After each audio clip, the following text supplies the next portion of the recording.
हिंदी पाठशाला में आप सभी का बहुत बहुत स्वागत है। यदि आप हमारे चैनल पर नए हैं तो चैनल को सब्सक्राइब कर लें, बेल आइकन को प्रेस कर लें ताकि जो भी वीडियो अपलोड करूं उसका नोटिफिकेशन सबसे पहले आपको मिलता रहे। वीडियो अच्छा लगे तो लाइक करना मत भूलें, आपकी लाइक ही हमारी एनर्जी है। आज मैं आपके सम्मुख काव्य साहित्य के विकास पर आधारित प्रश्नों की श्रृंखला का ये भाग 2 लेकर उपस्थित हुई हूँ। इसके पहले भाग 1 अपलोड कर चुकी हूँ। यदि देखे ना हो तो देख लें, परीक्षा के दृष्टिकोण से भी ये प्रश्न अत्यंत महत्वपूर्ण है। 36वें नंबर का प्रश्न आपकी स्क्रीन पे है। द्विवेदी युग की रचना नहीं है, जिसके लिए 4 विकल्प निर्धारित हैं। प्रत्येक प्रश्न के लिए कुछ सेकंड का टाइम भी दिया जाएगा। यदि आप चाहें तो वीडियो को स्टॉप करके भी जवाब दे सकते हैं। क प्रियप्रवास, ख भारत भारती, ग आंसू और घ साकेत। और जिसका सही जवाब है द्विवेदी युग की रचना नहीं है। ग आंसू द्विवेदी युग की रचना नहीं है। जयशंकर प्रसाद जी की रचना है, छायावाद की रचना है। ध्यान दीजिए, आपके कितने अंक प्लस में कमेंट बॉक्स में भी जरूर लिखिएगा। 37वें नंबर का प्रश्न, मैथिली शरण गुप्त आधुनिक काल के किस युग से संबंधित है? मैथिली शरण गुप्त आधुनिक काल के किस युग से संबंधित है? जिसके लिए 4 विकल्प निर्धारित हैं। क भारतेंद्र युग, ग ख द्विवेदी युग, ग छायावादी युग और घ छायादोत्तर युग। और जिसका सही जवाब है मैथिली शरण गुप्त आधुनिक काल के द्विवेदी युग से संबंधित है। जी हाँ, इस प्रश्न को आप रट लीजिए, मोस्ट इम्पोर्टेंट प्रश्न। इस क्वेश्चन को आप रट ही डालिए। मैथिली शरण गुप्त से आए, जयशंकर प्रसाद जी से आए, रामधारी सिंह दिनकर जी से आए, अगेश जी से आए, तो प्रश्न को एकदम रट लीजिए, आपके सिलेबस में है। 28वें नंबर का प्रश्न, निम्नलिखित कवियों में से राष्ट्र कवि की उपाधि से विभूषित किया गया है? जिसके लिए 4 विकल्प निर्धारित है। क जयशंकर प्रसाद को, ख मैथिली शरण गुप्त को, ग राम कुमार वर्मा और घ सूर्यकांत त्रिपाठी निराला को। जिसका सही जवाब है राष्ट्र कवि की उपाधि से मैथिली शरण गुप्त जी को सम्मानित किया गया है अथवा विभूषित किया गया है। ख विकल्प बिल्कुल सही है। इसके अलावा किसी और राष्ट्र कवि कहा गया है? मैथिली शरण गुप्त यदि ऑप्शन में न हो, इसके अलावा कौन और राष्ट्र कवि के नाम से जाना जाता है? जी हाँ, रामधारी सिंह दिनकर को भी राष्ट्र कवि कहा जाता है। लेकिन दोनों ऑप्शन में यदि आ जाए तो आप मैथिली शरण गुप्त ही मारेंगे, कंफ्यूज नहीं होना है। अगला प्रश्न आपकी स्क्रीन पे है। 39वें नंबर का प्रश्न है, जयशंकर प्रसाद की रचना है, जिसके लिए 4 विकल्प निर्धारित हैं। क लहर, ख अनामिका, ग युगवाड़ी और घ साकेत। और जिसका सही जवाब है जयशंकर प्रसाद की रचना क लहर है। क्या है? लहर है। अगला प्रश्न आपकी स्क्रीन पे है। 40वें नंबर प्रश्न की बात की जा रही है। इससे पहले आप बता सकते हैं कि साकेत, घ जो विकल्प है, साकेत किसकी रचना है? साकेत किसकी रचना है? इस प्रश्न का सही जवाब लहर होगा। लेकिन साकेत किसकी रचना है? यदि आपको पता हो तो कमेंट बॉक्स में जरूर लिखें। 40वें नंबर का प्रश्न, निम्नलिखित में से कौन छायावादी कवि है? निम्नलिखित में से कौन छायावादी कवि है? जिसके लिए 4 विकल्प निर्धारित हैं। क कबीरदास, ख जगन्नाथ दास रत्नाकर, ग जयशंकर प्रसाद और घ रामधारी सिंह दिनकर। और जिसका सही जवाब है ग जयशंकर प्रसाद। ध्यान दीजिए, रामधारी सिंह दिनकर प्रगतिवादी कवि हैं, भक्ति काल के निरूढ़ काव्यधारा के कवि कबीरदास हैं और जगन्नाथ दास रत्नाकर द्विवेदी युगीन कवि हैं। अगला प्रश्न आपकी स्क्रीन पे है। निम्नलिखित में से कौन सी कृति महाकाव्य नहीं है? जिसके लिए 4 विकल्प निर्धारित हैं। क रामचरितमानस, ख साकेत, ग यामा और घ पद्मावत। और जिसका सही जवाब है यामा। यामा महाकाव्य न होकर काव्य संग्रह है। किसकी रचना है? महादेवी वर्मा जी की रचना है। ध्यान दीजिए, महादेवी वर्मा की यामा नामक रचना पर ही ज्ञानपीठ पुरस्कार प्राप्त हुआ था। यानी कि ज्ञानपीठ पुरस्कार दिया गया। कब दिया गया था? 1982 में। अगला प्रश्न आपकी स्क्रीन पे है। 42वें नंबर प्रश्न की बात की जा रही है। पल्लव के रचयिता हैं, जिसके लिए 4 विकल्प निर्धारित है। क सुमित्रा नंदन पंत, ख रामधारी सिंह दिनकर, ग सूर्यकांत त्रिपाठी निराला और घ नरेंद्र शर्मा। और जिसका सही जवाब है पल्लव के रचयिता सुमित्रा नंदन पंत जी हैं। अगला प्रश्न आपकी स्क्रीन पे है। मोस्ट इम्पोर्टेंट क्वेश्चन, जी हाँ, डबल स्टार लगा लीजिए इस प्रश्न के आगे। प्रगतिशील लेखक संघ की स्थापना निम्नलिखित में से किसने की थी? जिसके लिए 4 विकल्प निर्धारित हैं। क डॉक्टर डॉक्टर रामविलास शर्मा ने, ख प्रेमचंद्र ने, ग सुमित्रानंदन पंत ने और घ सूर्यकांत त्रिपाठी निराला ने। और जिसका सही जवाब है प्रगतिशील लेखक संघ की स्थापना मुंशी प्रेमचंद्र जी ने किया था।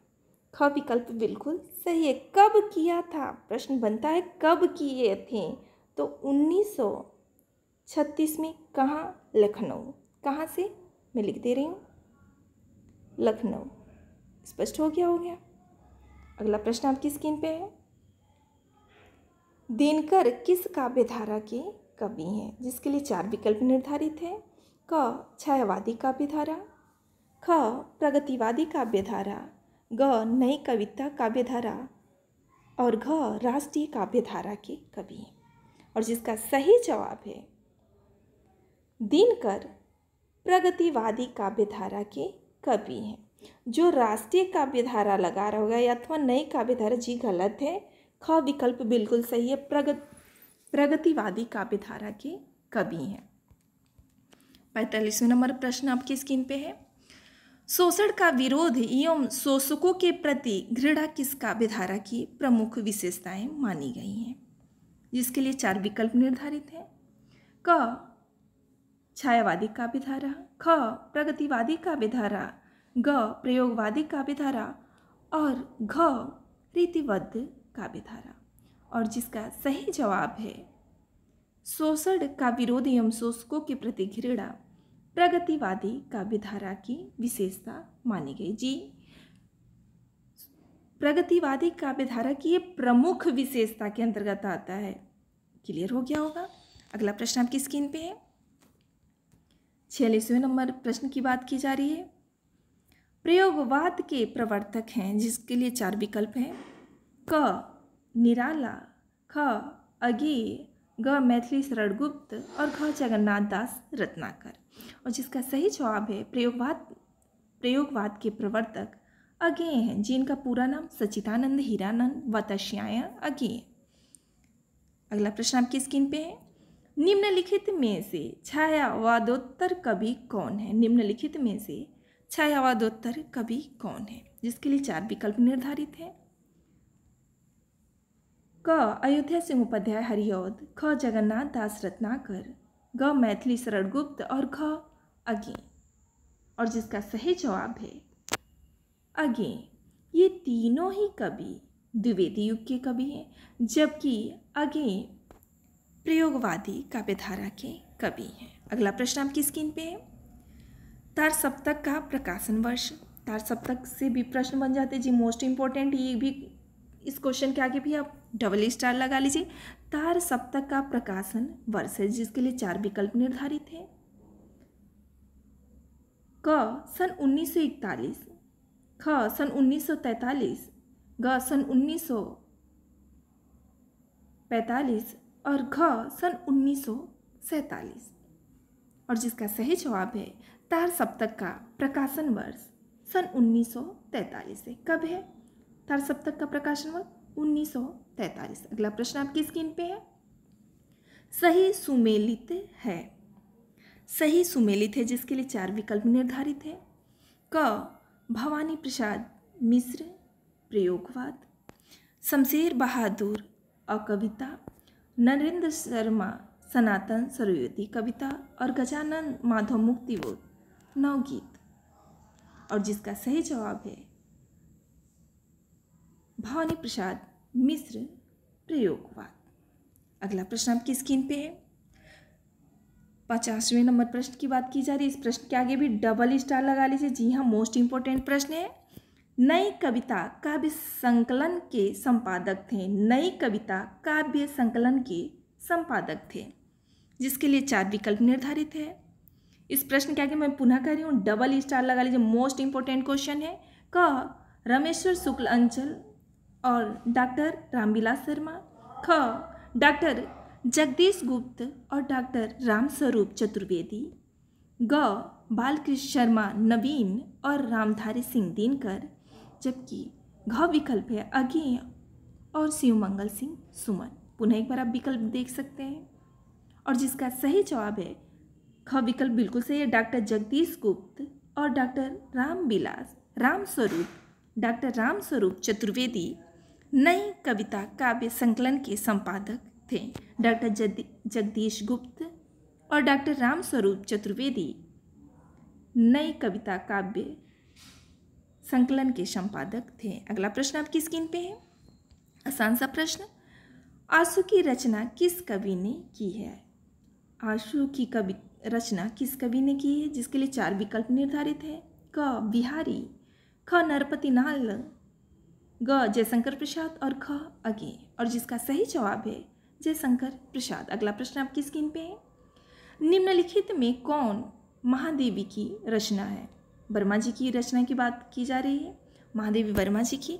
तो जिसके लिए 4 विकल्प निर्धारित है। क धूप की धान, ख चांद का मुंह टेढ़ा है, घ सांध्य गीत और घ पल्लव, और जिसका सही जवाब है सांध्य गीत। सांध्य गीत आपने गीत नामक कविता पढ़ा होगा। गीत नामक कविता सांध्य गीत में ही संकलित है। अगला प्रश्न आपकी स्क्रीन पे, जी ये मोस्ट इंपॉर्टेंट क्वेश्चन है। मैं पुनः बता दे रही हूँ, मोस्ट इंपॉर्टेंट क्वेश्चन, इसके आगे भी स्टार लगा लीजिए। अगला प्रश्न आपकी स्क्रीन पे है, 53वें नंबर प्रश्न की बात की जा रही है। छायावाद की विशेषता है, जिसके लिए 4 विकल्प निर्धारित है। क इतिवृत्तात्मकता, ख सिंगारिक भावना, ग सौंदर्य एवं प्रेम, घ उपदेशात्मक वृत्ति, और जिसका सही जवाब है सौंदर्य एवं प्रेम छायावाद की विशेषता है। जयशंकर प्रसाद की रचना है, जिसके लिए 4 विकल्प निर्धारित है। क युगवाड़ी, ख अनामिका, ग लहर और घ साकेत, और जिसका सही जवाब है जयशंकर प्रसाद की रचना लहर है। कमायनी, लहर, आंसू, झरना किसकी रचना है? जयशंकर प्रसाद जी की रचना है। अगला प्रश्न आपकी स्क्रीन पे 55 नंबर प्रश्न की बात की जा रही है। छायावाद युग का समय कब से कब तक माना जाता है, और जिसका 4 विकल्प निर्धारित किया गया जिस प्रश्न के लिए। सन 1938 से 1943 ईस्वी तक, सन 1868 से 1900 ईस्वी तक, सन 1919 से 1938 ईस्वी तक, और घ विकल्प है सन 1900 से 1922 ईस्वी तक, और जिसका सही जवाब है सन 1919 से 1938 ईस्वी तक। अगला प्रश्न आपकी स्क्रीन पे है, निम्नलिखित कवियों में से राष्ट्र कवि की उपाधि से विभूषित किया गया है, और जिसका सही जवाब है, जिसके लिए 4 विकल्प है। क रामकुमार वर्मा को, ख मैथिली शरण गुप्त को, ग महादेवी वर्मा को, और घ सूर्यकांत त्रिपाठी निराला को। अभी इस प्रश्न को एक बार और बताया गया था, किसको? मैथिली शरण गुप्त को। भूलना नहीं है, मोस्ट इंपॉर्टेंट क्वेश्चन है। 97वें नंबर प्रश्न की बात की जा रही है। कमायनी किस युग की रचना है, जिसके लिए 4 विकल्प निर्धारित है। क भारतेंदु युग, ख द्विवेदी युग, घ छायावादी युग, और घ प्रगतिवादी युग, और जिसका सही जवाब है कमायनी छायावादी युग की रचना है। किसकी रचना है? जयशंकर प्रसाद की रचना है। कितने सर्ग हैं? 15 सर्ग हैं। कितने सर्ग हैं? 15 सर्ग हैं। अगला सर्ग से भी प्रश्न बनता है, इसलिए बता दिया गया है। 98वें नंबर प्रश्न की बात की जा रही है। निम्नलिखित में से किस ग्रंथ के रचयिता जयशंकर प्रसाद हैं, जिसके लिए 4 विकल्प निर्धारित है। क पल्लव, ख कमायनी, ग परिमल, और ख यामा। ये प्रश्न बार बार घुमा के पूछता है, कभी ग्रंथ पूछ देता है, कभी महाकाव्य पूछ देता है, और जिसका सही जवाब है कामायनी। ये ग्रंथ अर्थात महाकाव्य के अंतर्गत आता है, जिसे ग्रंथ भी हम कह सकते हैं। अगला प्रश्न आपकी स्क्रीन पे है। छायावाद युग की कृति है, कृति अर्थात रचना, जिसके लिए 4 विकल्प है। क गीतावली, ख बिहारी ससई, ग कामायनी और घ द्वापर। और जिसका सही जवाब है कामायनी। कामायनी किस युग की रचना है? छायावाद की रचना है। 60वें नंबर प्रश्न की बात की जा रही है। मैथिली शरणगुप्त आधुनिक काल के किस युग से संबंधित हैं? जिसके लिए 4 विकल्प निर्धारित है। क शुक्ल युग, ख द्विवेदी युग, ग छायावादी युग और घ है छायादोत्तरी युग। और जिसका सही जवाब है मैथिली शरणगुप्त आधुनिक काल के द्विवेदी युग के कवि हैं। किस युग के? द्विवेदी युग के कवि हैं। देखिए यहाँ आधुनिक काल दे दिया है, आपको बिल्कुल कंफ्यूज नहीं होना है। 61वें नंबर प्रश्न की बात की जा रही है। निम्नलिखित में से कौन सा कवि छायावाद का नहीं है? जिसके लिए 4 विकल्प निर्धारित है। क जयशंकर प्रसाद, ख सुमित्रा नंदन पंत, ग मैथिली शरणगुप्त और घ महादेवी वर्मा। और जिसका सही जवाब है मैथिली शरणगुप्त छायावाद के कवि न होकर द्विवेदी युगीन कवि हैं। अगला प्रश्न आपकी स्क्रीन पे है। गंगा अवतरण के रचयिता हैं, जिसके लिए 4 विकल्प निर्धारित है। क बिहारी, ख भूषण, ग जगन्नाथ दास रत्नाकर एवं घ सुमित्रा नंदन पंत। और जिसका सही जवाब है जगन्नाथ दास रत्नाकर की रचना गंगा अवतरण है। अगला प्रश्न आपकी स्क्रीन पे है। निम्नलिखित में छायावादोत्तर कवि कौन है? निम्नलिखित में छायावादोत्तर कवि कौन है? जिसके लिए 4 विकल्प निर्धारित है। क हरिऔध, ख मैथिली शरणगुप्त, ग महादेवी वर्मा और घ अज्ञेय।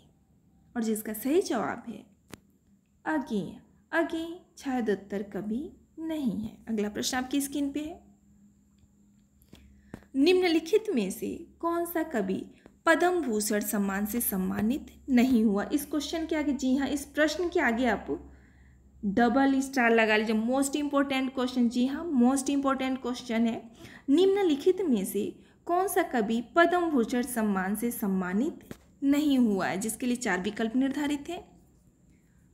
क जयशंकर प्रसाद, ख सुमित्रा नंदन पंत, ग रामधारी सिंह दिनकर और घ मैथिली शरण गुप्त। और जिसका सही जवाब है जयशंकर प्रसाद। मैथिली शरण गुप्त ने क जयशंकर प्रसाद।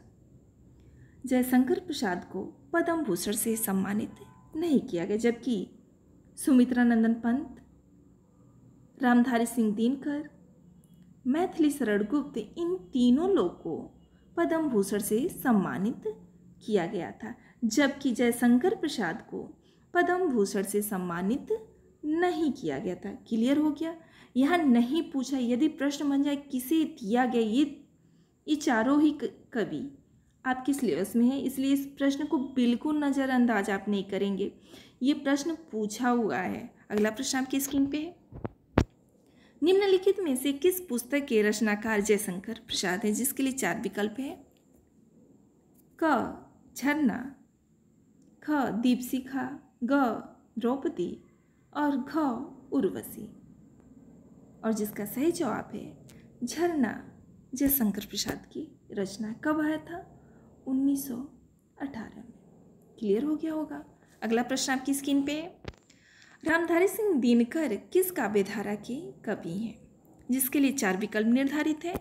क छायावाद, ख प्रगतिवाद, ग नई कविता और घ राष्ट्रीय काव्यधारा। और जिसका सही जवाब है प्रगतिवाद की। अगला प्रश्न आपकी स्क्रीन पे है। निम्नलिखित में से कौन कवि राष्ट्रीय काव्यधारा का नहीं है? यहाँ राष्ट्रीय काव्यधारा का नहीं पूछ रहा है। और जिसका सही जवाब है, जिसके लिए 4 विकल्प निर्धारित है। क दिनकर, ख मैथिली शरण गुप्त, ग जयशंकर प्रसाद और घ अज्ञेय। और जिसका सही जवाब है ग जयशंकर प्रसाद। अगला प्रश्न आपकी स्क्रीन पे है। शोषण का विरोध एवं शोषकों के प्रति घृणा किस काव्यधारा की प्रमुख विशेषताएं मानी गई है? शोषण का विरोध एवं शोषकों के प्रति घृणा किस काव्यधारा की विशेषता मानी गई है? ये प्रश्न 2 बार हो गए हैं, कोई बात नहीं। और जिसका सही जवाब है शोषण का विरोध एवं शोषण को प्रति घृणा। प्रगतिवाद में सीधे आंसर ही बता दे रही हूँ, प्रगतिवाद की विशेषताएं मानी गई। अगला प्रश्न आपकी स्क्रीन पे, निम्नलिखित में से प्रयोगवादी कवि हैं। यहाँ प्रयोगवादी कवि की बात की जा रही है, जिसके लिए 4 विकल्प निर्धारित है। क रामेश्वर शुक्लांचल, ख मुक्तिबोध, ग भवानी प्रसाद मिश्र और घ महादेवी वर्मा। और जिसका सही जवाब है मुक्तिबोध। ये दोनों ही है, लेकिन मुक्तिबोध जी का ज़्यादा योगदान है। अगला प्रश्न आपकी स्क्रीन पे 17वें नंबर प्रश्न की बात की जा रही है। निम्नलिखित में से छायावाद योगीन कवि हैं, जिसके लिए 4 विकल्प निर्धारित है। क जयशंकर प्रसाद, ख जगन्नाथ दास रत्नाकर, ग रामधारी सिंह दिनकर और घ कबीरदास। और जिसका सही जवाब है जयशंकर प्रसाद का विकल्प बिल्कुल सही है। और आज की श्रृंखला का ये अंतिम प्रश्न है, जिसका जवाब आपको कमेंट बॉक्स में लिखना होगा। महत्वपूर्ण प्रश्न है, तार सप्तक का प्रकाशन वर्ष है अथवा अज्ञानी नहीं होगा, मैं यहाँ लिख दे रही हूँ, गलत होगा है। अगेन जी ने तार सप्तक का प्रकाशन किया था, जिसके लिए 4 विकल्प निर्धारित है। क सन 1941 में, ख सन 1942 में, ग सन 1943 में और घ सन 1944 में। इसका सही जवाब आपको कमेंट बॉक्स में लिखना है। आज बस इतना ही। इसी के साथ वाणी को विराम देना चाहते हैं। आज का वीडियो आपको कैसा लगा कमेंट बॉक्स में लिखना मत भूलें। धन्यवाद।